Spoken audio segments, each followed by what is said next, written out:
Ok. Podemos decir, a manera de introducción de este estudio que habla sobre las calificaciones de Cristo como sumo sacerdote, el primer punto, que es un tema recurrente en las epístolas de Jesús, en el cual se menciona a Jesús como nuestro sumo sacerdote.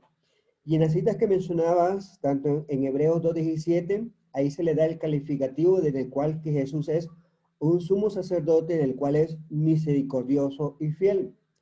Cuando vamos más adelante al siguiente capítulo, en el versículo 1, se le menciona entonces a Jesús que es sumo sacerdote de nuestra confesión o de nuestra profesión. Dice el versículo de nuestra profesión. Y de igual manera, cuando vamos a Hebreos, capítulo 4, el versículo 14, perdón, allí se nos menciona o se nos habla el escritor de los Hebreos en el cual dice que es un gran sumo sacerdote en el cual ha pasado los cielos.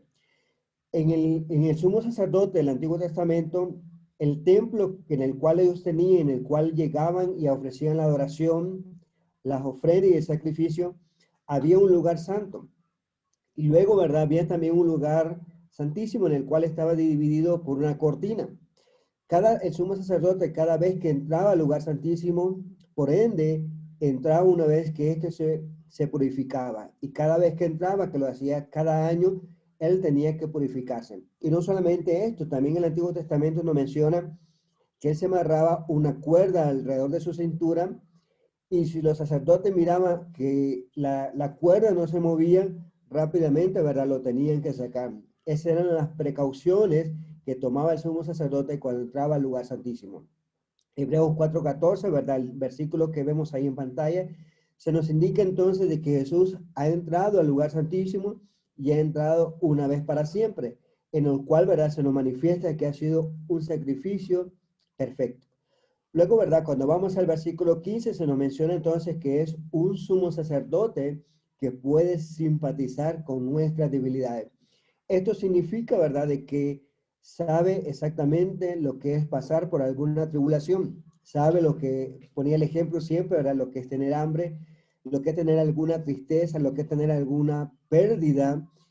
Jesús sabe, ¿verdad? Y se simpatiza con esas o con estas debilidades que el ser humano como tal tiene.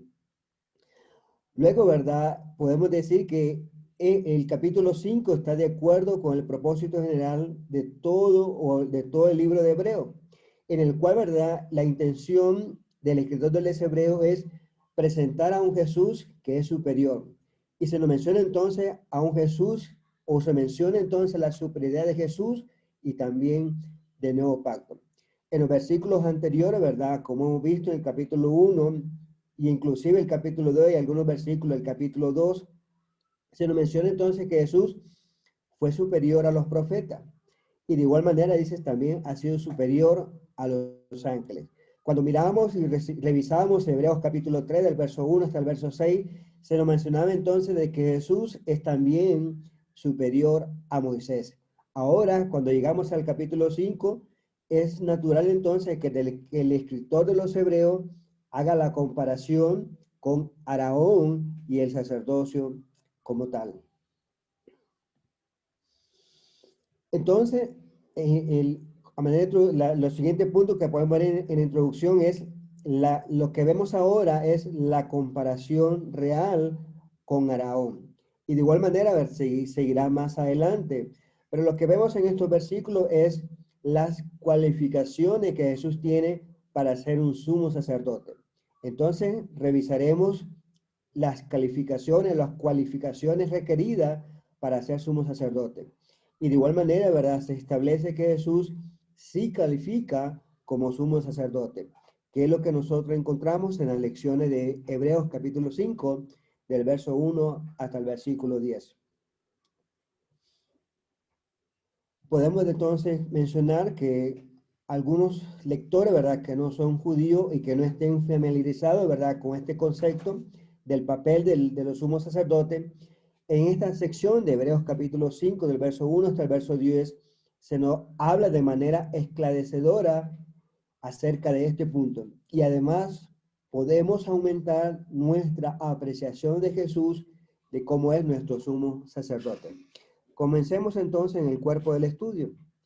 En primera instancia, podemos ver las cualidades requeridas en el sumo sacerdote. Lo vemos en Hebreos capítulo 1, del verso 1 hasta el versículo 4. El primer punto que podemos considerar es la designación divina. Revisemos entonces Hebreos capítulo 1 y el versículo 4. Dice de esta manera: porque todo sumo sacerdote tomado de entre los hombres es constituido a favor de los hombres, en lo que a Dios se refiere, para que presente ofrendas y sacrificios por los pecados. Y nadie, el versículo 4 dice, y nadie toma para sí esta honra, sino que el que es llamado por Dios, como lo fue Aarón. Entonces, el versículo se nos menciona algo importante. Se nos menciona dos cosas. En primera instancia, dice que el sumo sacerdote presenta ofrendas y sacrificios. Aquí, ¿verdad? Encontramos que son dos puntos que se agrega que hace el sumo sacerdote. Por ejemplo, si nosotros revisamos el caso de Abel, dice que ofreció ofrenda. De tal manera, ¿verdad? Que de manera individual ofrecemos ofrenda. Pero en el caso del sumo sacerdote se nos presentan las dos acciones que él hacía, tanto las ofrendas como el sacrificio. Ahora, este versículo se nos menciona lo siguiente en el versículo 1, que Dios toma de entre los hombres para que éste tome el trabajo de sumo sacerdote. ¿Con qué objetivo lo hace?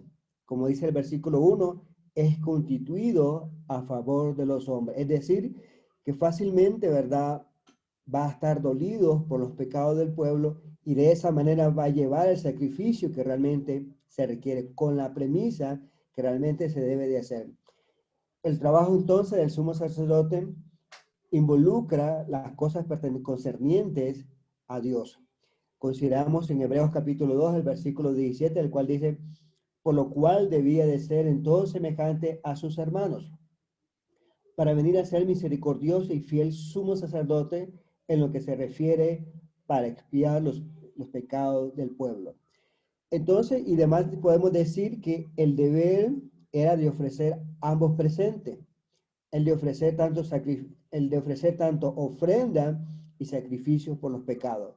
Eso lo encontramos en Hebreos capítulo 8, el versículo 3, porque todo sumo sacerdote está constituido para presentar ofrendas y sacrificios, por lo cual es necesario que también por lo cual es necesario que también tenga algo que ofrecer. Por lo tanto, ¿verdad?, podemos decir que solo Dios puede legítimamente seleccionar un sumo sacerdote. Incluso, ¿verdad?, como Dios llamó a Aarón para hacer este sacrificio o para llevar este oficio como tal. El segundo punto que podemos considerar es la simpatía humana. Considere lo que dice Hebreos capítulo 5, del verso 1 hasta el versículo 3. Porque todo sumo sacerdote tomado de entre los hombres es constituido a favor de los hombres en lo que a Dios se refiere, para que presente ofrendas y sacrificios por los pecados, para que se muestre paciente con los ignorantes y extraviados, puesto que él también está rodeado de debilidad, y por causa de ella debe ofrecer por los pecados, tanto por sí mismo como también por el pueblo. Entonces encontramos una vez más que el sumo sacerdote es seleccionado entre los hombres. Y es seleccionado porque esto va a ayudar a tener un espíritu de compasión. Y este espíritu de compasión va a ser hacia aquellos que son ignorantes y que van por el mal camino. Pero de igual manera, ¿verdad?, tenga en cuenta que el sumo sacerdote debía de hacer una distinción entre los pecados de ignorancia y aquellos pecados que era de presunción o de rebelión. Considere lo que dice Números capítulo 15, verso 22 al 31. Dice de esta manera, y cuando errareis y no hiciere todos estos mandamientos que Jehová ha dicho a Moisés, todas las cosas que Jehová os ha mandado por medio de Moisés, desde el día que Jehová lo mandó y en adelante por nuestras edades, si el pecado fue hecho por hierro con ignorancia de la congregación, Toda la congregación ofrecerá un novillo por holocausto en olor grato a Jehová, con su ofrenda y su libación conforme a la ley, y un macho cabrío en expiación. Y el sacerdote hará expiación por toda la congregación de los hijos de Israel y le será perdonado, porque hierro es, y ellos traerán sus ofrendas, ofrendas encendidas a Jehová, a sus expiaciones delante de Jehová por su hierro. Verso 26, será perdonado toda la congregación de los hijos de Israel y al extranjero que mora entre ellos, por causa es hierro de todo el pueblo. Verso 27 dice de esta manera, si una si una persona pecare por hierro, ofrecerá una cabra de un año para expiación. Y el sacerdote hará expiación por la persona que haya pecado por hierro. Cuando pecare por hierro delante de Jehová, la reconciliará y le será perdonado. El nacido entre los hijos de Israel por hierro. Verso 30 dice, mas la persona que hiciere algo con soberbia, así el natural como el extranjero ultraja a Jehová, esa persona será cortada de en medio del pueblo, por cuanto tuvo en poco la palabra de Jehová y menospreció sus mandamientos. Enteramente será cortado de la persona, su iniquidad caerá sobre ellos. Entonces, vemos entonces que además de ofrecer sacrificio por los pecados, además de tener compasión por los pecados, por la gente, debía de tener ese juicio, poder hacer la distinción de los pecados de ignorancia y los pecados que eran por soberbia. De tal manera entonces que los sacrificios debían de ser ofrecidos en nombre de los primeros, pero no del último. Esto hablamos entonces que los sacrificios se iban a ofrecer por hierro o por ignorancia. No por el último, ¿verdad? En cuanto a soberbio, porque se nos menciona que debía de ser quitado para quitar o cortar de raíz el pecado. Porque él asimismo está acosado por la debilidad, es lo que encontramos en los versículos que leíamos. Un sumo sacerdote sabía que su propia debilidad sería más probable en cuanto a la comprensión de sus hermanos. También explica, ¿verdad?, por qué el sumo sacerdote en el Antiguo Testamento ofrecía primero sacrificios por sus propios pecados y luego, ¿verdad?, por los pecados de la gente. Por tanto, entonces, un sumo sacerdote tenía que estar bien familiarizado con la condición humana. Y si nosotros vemos el paralelo entre el sumo sacerdote del Antiguo Testamento y el sumo sacerdote de hoy en día que nosotros tenemos, podemos decir que la comparación no es verdadera. ¿En qué sentido no es verdadera? Porque si nosotros encontramos en Hebreos capítulo 7, el verso 26 y 27 dice de esta manera, porque tal sumo sacerdote nos convenía, santo, inocente, sin mancha, apartado de los pecadores y hecho más sublime que los cielos, que no tiene necesidad cada día, como aquellos sumos sacerdotes, de ofrecer el primero sacrificio por su propio pecado y luego por lo del pueblo, porque esto lo hizo una vez para siempre, ofreciendo a sí mismo. Entonces decimos que el paralelo entre el Antiguo Testamento no es del todo verdadero. Y decimos que no es del todo verdadero porque el sumo sacerdote que nosotros teníamos, dice, nos convenía a nosotros porque era santo, inocente, sin mancha, apartado de los pecadores y hecho más sublimes que los cielos. Pero sí, la labor que hizo, en cierto sentido, es la labor que hacía el sumo sacerdote y era de ofrecer y llevar el sacrificio y las ofrendas ante Dios. Por lo tanto, entonces, un sumo sacerdote tendría que estar bien familiarizado con la condición humana, es decir, en la lucha contra la tentación. Y eso lo encontramos en Jesús, en el cual, ¿verdad?, estaba bien familiarizado con la condición humana. Y esto lo hizo, ¿verdad?, cuando Jesús se encarnó. Y decimos, ¿verdad?, que se encarnó tomando todas las condiciones humanas. Tenía hambre, tenía sueño, se cansaba, podía, ¿verdad?, sentir la tristeza, podía conmoverse. De tal manera, ¿verdad?, el versículo que algunos de nosotros nos hemos aprendido, que es el más largo, Juan 11:35, en el cual dice, Jesús lloró. Y vemos, ¿verdad?, todas esas cosas en el cual tenemos a un sumo sacerdote que está muy familiarizado con este punto. En segundo punto, ¿verdad? Podemos ver las calificaciones de Cristo como sumo sacerdote. En primer punto, podemos considerar que es divinamente designado. Considere lo que dice Hebreos capítulo 5, versos 5 y versículo 6. Dice de esta manera: así tampoco Cristo se glorificó a sí mismo, haciéndose sumo sacerdote, sino que él dijo, sino que el que le dijo, sino que el que le dijo, tú eres mi hijo, yo te he engendrado hoy. Verso 6. Como también dice en otro lugar, tú eres sacerdote para siempre, según el orden de Melquisedec. Aquí en estos dos versículos se nos menciona lo siguiente: que Cristo fue divinamente llamado a servir como sumo sacerdote, al igual como lo fue Aarón, ¿verdad? En el cual fue llamado por Dios. Y como evidencia de ese llamamiento se mencionan dos profecías mesiánicas. En primera instancia, ¿verdad? Se menciona la profecía mencionada en Salmos, capítulo 2, el versículo 7, donde allí se les está presentando como una posición de ser hijo de Dios. Dice este versículo, Salmos 2, 7, yo publicaré el decreto. Jehová me ha dicho, mi hijo eres tú, yo te engendré hoy.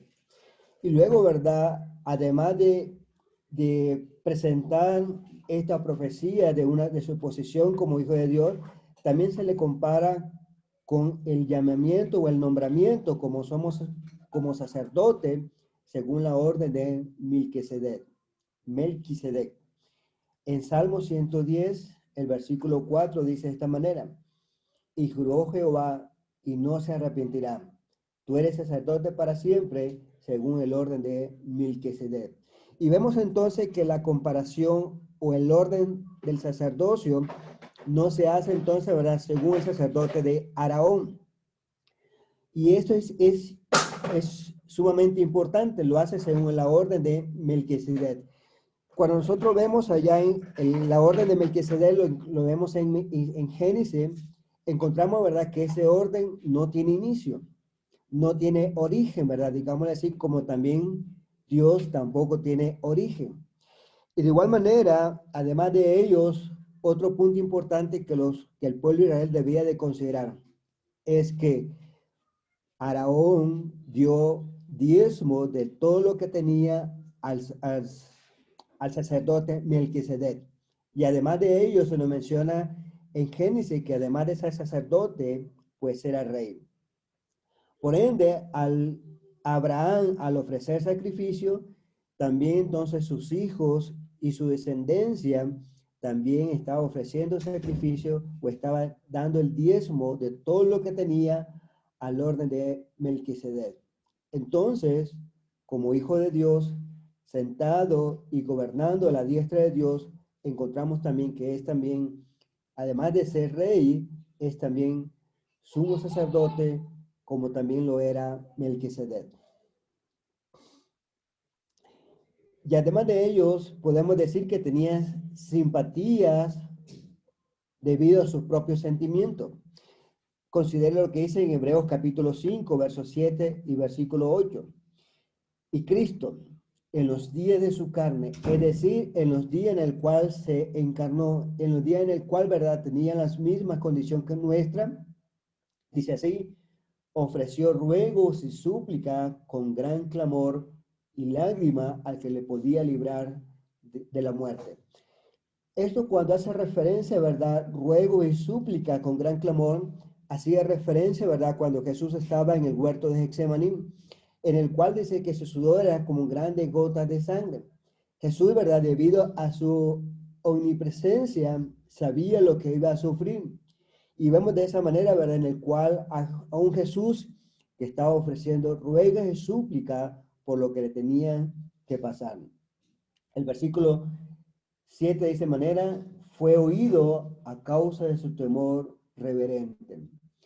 Aunque encontramos a Jesús, ¿verdad?, que en el momento de la cruz, en el momento, ¿verdad?, en el cual fue obediente hasta la muerte en cruz, como lo mencionan Filipenses, vemos a un Jesús, ¿verdad?, que fue oído. ¿Y de qué manera fue oído? A causa de su temor reverente.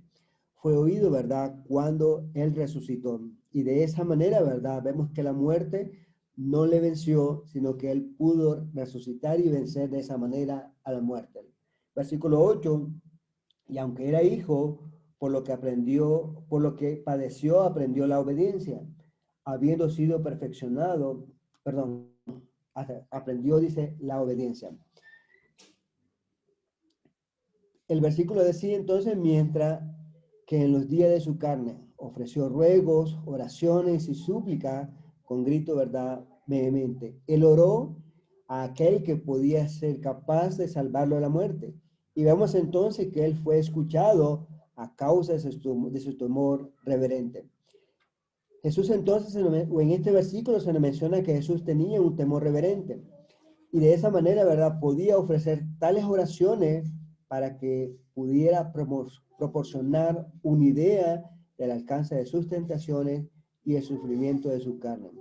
Consideremos lo que dice en Hebreos capítulo 2, el versículo 18.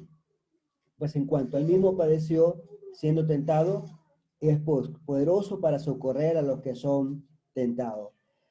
Entonces decimos de esta manera confiada que puede tener simpatía por nosotros, que puede saber cuando nosotros estamos sufriendo, que puede de esa manera, ¿verdad?, podernos librar en cualquier adversidad que nosotros estemos, por muy dolorosa que nosotros digamos, por muy tormentosa que nosotros podemos considerar, Jesús puede ayudarnos. Hebreos 4:15, ¿verdad?, también menciona, porque no tenemos un sumo sacerdote que no pueda compadecerse de nuestras debilidades, sino uno que fue tentado en todo según nuestra semejanza, pero sin pecado.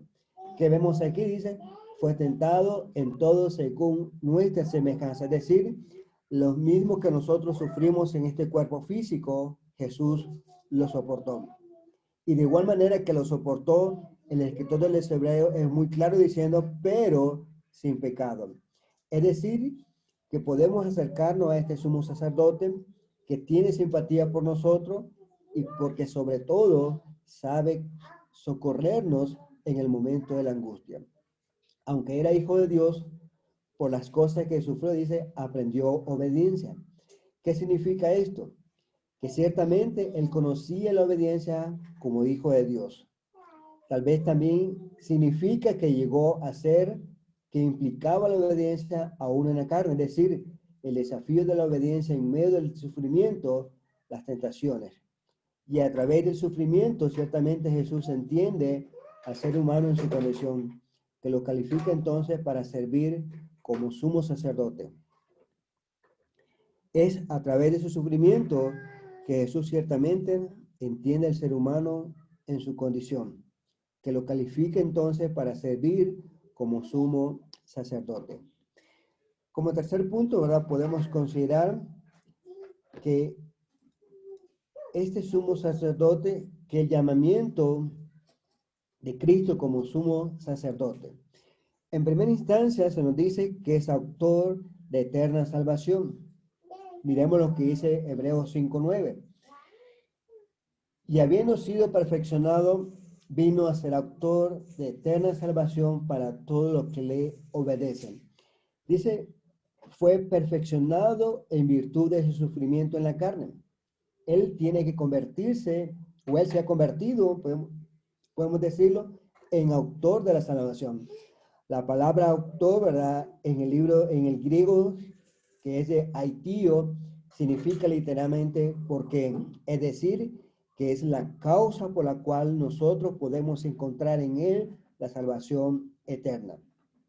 Hebreos capítulo 7, verso 24 al 27 dice de esta manera, mas por cuanto permanece para siempre, tiene un sacerdocio inmutable, por lo cual puede también salvar perpetuamente a los que por él se acercan a Dios, viviendo siempre para interceder por ellos. Verso 26, porque tal sumo sacerdote nos convenía, santo, inocente, sin mancha, apartado de los pecados, de los pecadores, y hecho más sublime que los cielos, que no tiene necesidad cada día, como aquellos sumos sacerdotes, de ofrecer primero sacrificio por sus propios pecados y luego por los del pueblo. porque esto lo hizo una vez para siempre, ofreciéndose, dice, ofreciéndose a sí mismo. Pero ahora nótese lo que dice, ¿por qué es la causa de salvación? El versículo menciona eso para todos aquellos que le obedecen. Entonces, podemos decir que, o hacer la pregunta, ¿es la obediencia necesaria para la salvación? Considere estos versículos en el cual se menciona qué pasará con aquellas personas que no obedecen el Evangelio. En la segunda carta de Tesalonicenses, capítulo 1, el verso 7 al versículo 9 dice, y a vosotros que sois atribulados, daros reposo con nosotros, cuando se manifieste el Señor Jesús desde el cielo, con los ángeles de su poder, en llama de fuego para dar retribución a los que no conocieron a Dios, ni obedecen al Evangelio de nuestro Señor Jesucristo, los cuales sufrirán pena de eterna perdición, excluidos de la presencia del Señor y de la gloria de su poder. Versículo. Bien, aquí, ¿qué encontramos? Encontramos entonces el destino de aquellas personas que no obedecen el Evangelio y que este destino, ¿verdad? O el final que les trae, en el cual dice, sufrirán pena de eterna perdición. Pablo entonces trató de lograr la obediencia a la fe a todas las naciones.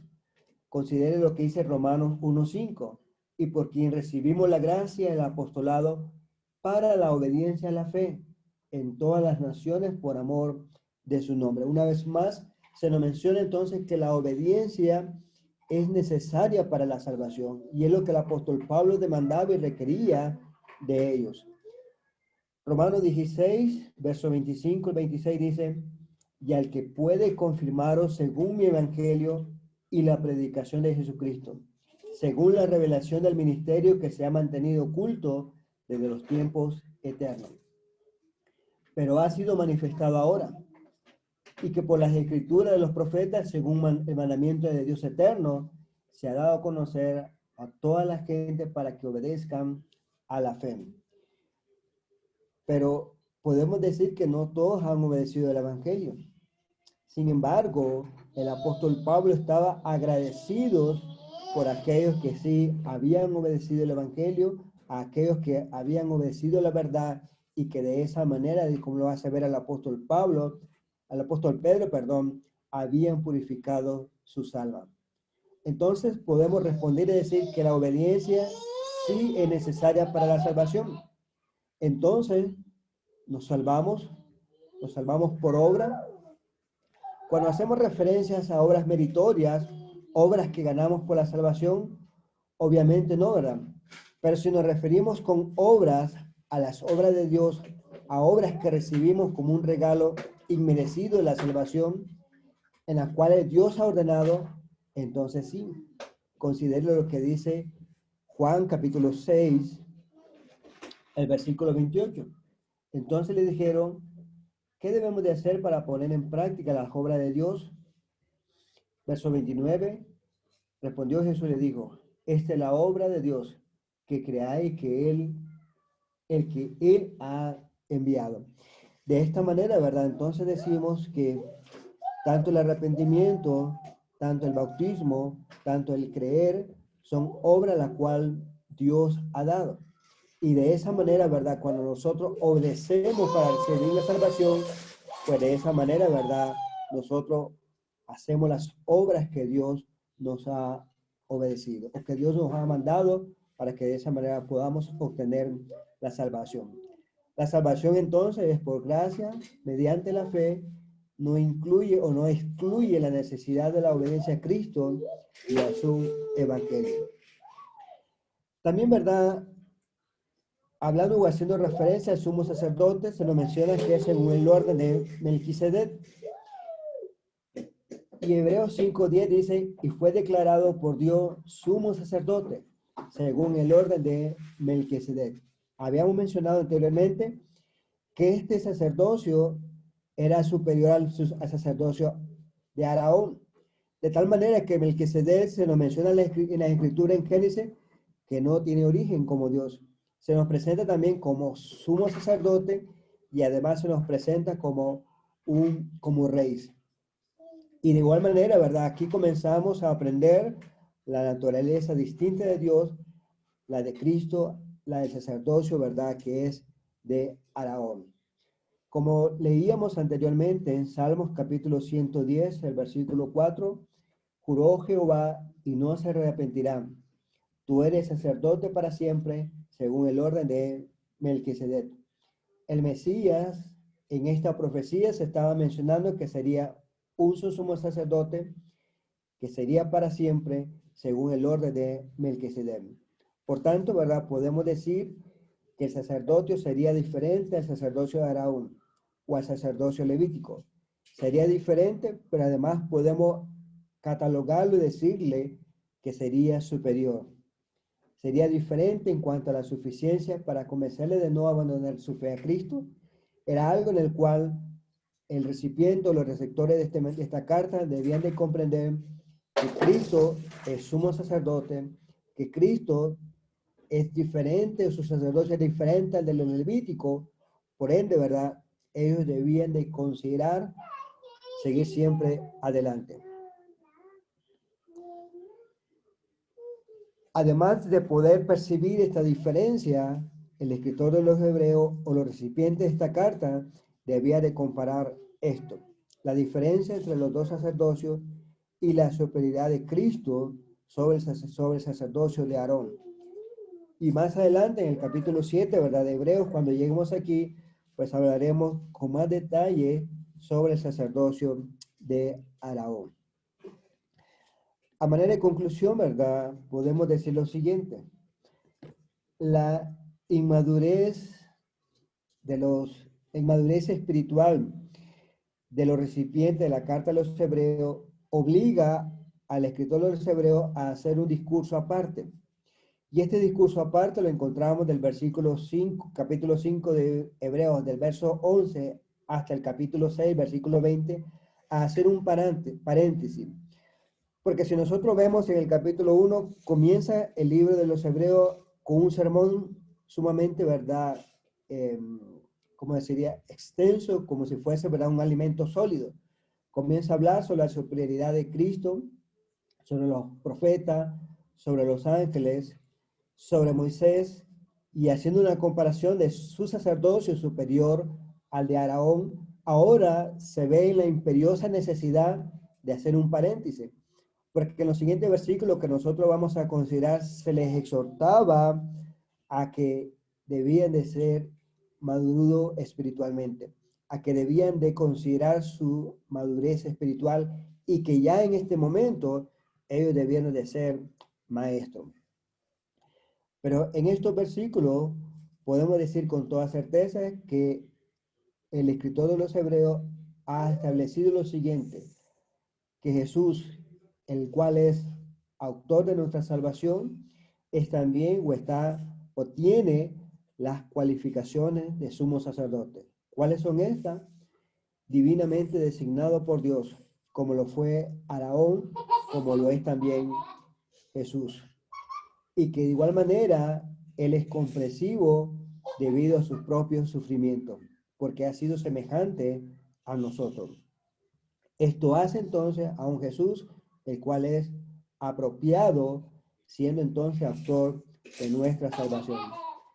Pero no olvide lo siguiente, a pesar que nosotros decimos que es autor de nuestra salvación, pero lo será aquellos, o como dice el versículo, para todo lo que le obedecen.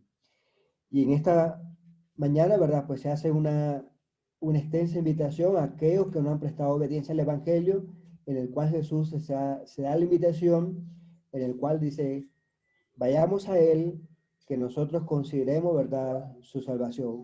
Como la multitud se mencionaba en en Hechos capítulo 2, ¿qué haremos? El apóstol Pedro le dijo, arrepentido y bautícese cada uno de vosotros para el perdón de los pecados y recibiréis el don del Espíritu Santo. Gracias, amados hermanos, por darme la oportunidad de llegar ante ustedes. Hemos visto, ¿verdad?, Hebreos capítulo 5, del verso 1 hasta el versículo 10, que habla acerca de las cualificaciones del sumo sacerdote. Que el Señor les bendiga.